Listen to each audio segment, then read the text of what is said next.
Hello friends, Radhe Radhe. कैसे हैं आप सब? क्या आपने कभी सोचा है कि हिंदू धर्म में कोई भी शुभ काम शुरू करने से पहले भगवान गणेश का ही नाम क्यों लिया जाता है? चाहे कोई विवाह हो, गृह प्रवेश हो, पूजा हो या व्यापार हो, कोई भी धार्मिक अनुष्ठान हो, सबसे पहले हमेशा कहा जाता है श्री गणेशाय नमः।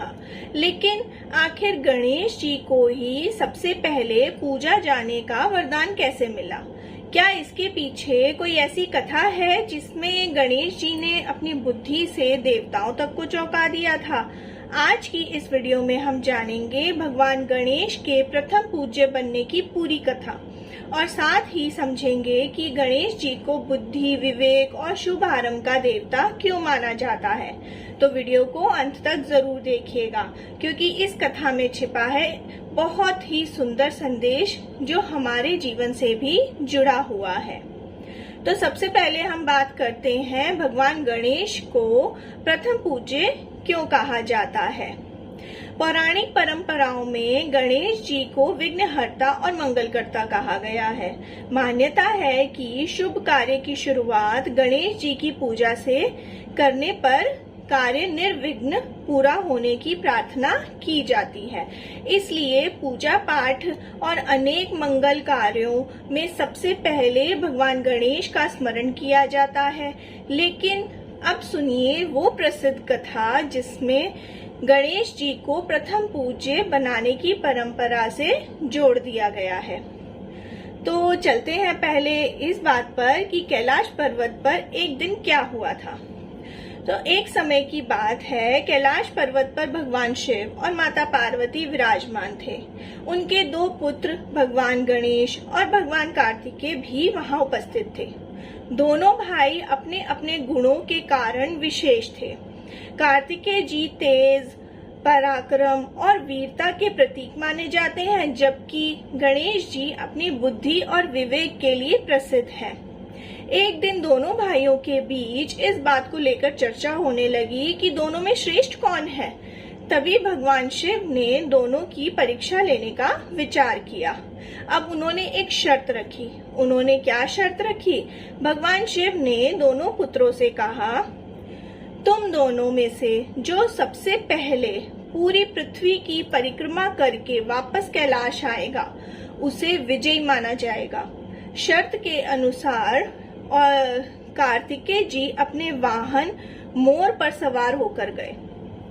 उन्होंने सोचा कि वे अपनी गति के बल पर पूरी पृथ्वी की परिक्रमा करके सबसे पहले वापस आ जाएंगे और वे तुरंत निकल पड़े। कार्तिकेय जी ने अपने मोर पर सवार होकर पृथ्वी की परिक्रमा करने लगे। उन्होंने अनेक स्थानों की यात्रा की। दूसरी तरफ गणेश जी वहीं खड़े खड़े सोचते रहे कि उनके सामने क्या समस्या थी। उनका वाहन था मूषक।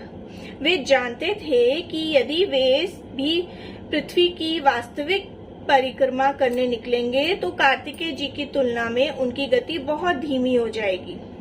लेकिन गणेश जी केवल गति के बारे में नहीं सोच रहे थे, वे बुद्धि से समाधान खोज रहे थे।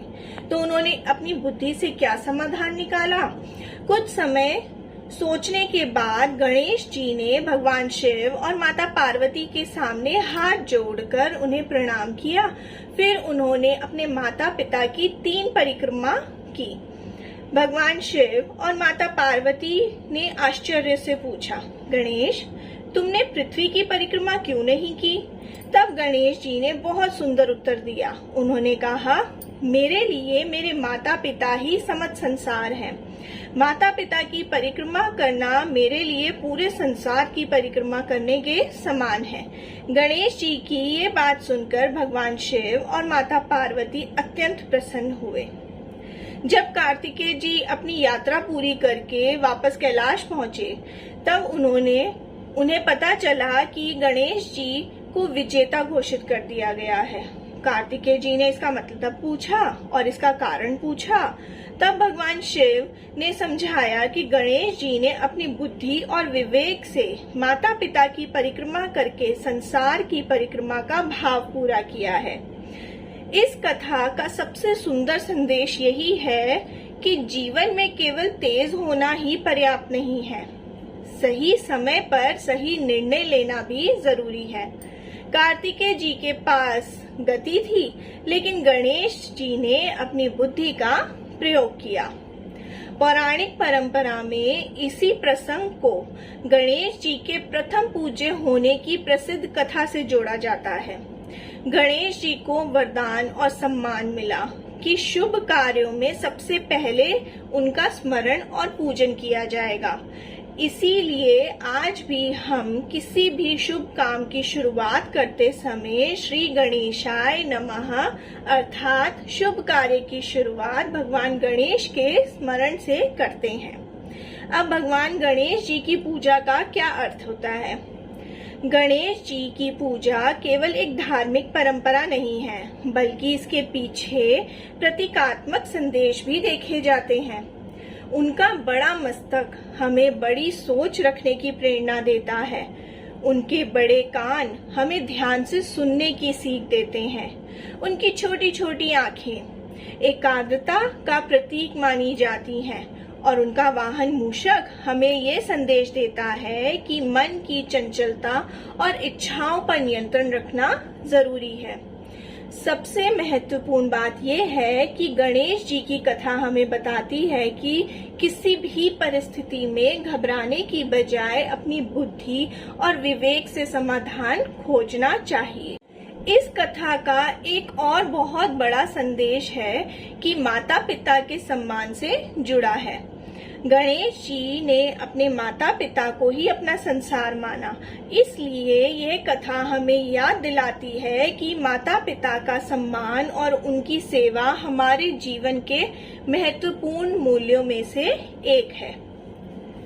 तो अगली बार आप किसी शुभ कार्य से पहले बोलें श्री गणेशाय नमः, तो केवल एक मंत्र की तरह मत बोलिएगा, बल्कि उसके पीछे छिपे संदेश को भी याद रखिएगा। गणेश जी हमें सिखाते हैं कि जीवन की हर चुनौती को केवल ताकत से नहीं, बल्कि बुद्धि और धैर्य और विवेक से भी जीता जा सकता है। अगर आपको भगवान गणेश की ये कथा पसंद आई हो तो वीडियो को लाइक करें और अपने परिवार और दोस्तों के साथ इसे शेयर करें। और ऐसे ही धार्मिक और पौराणिक कथाओं के लिए हमारे चैनल को सब्सक्राइब करें और कमेंट में लिखें गणपति बप्पा मोरया।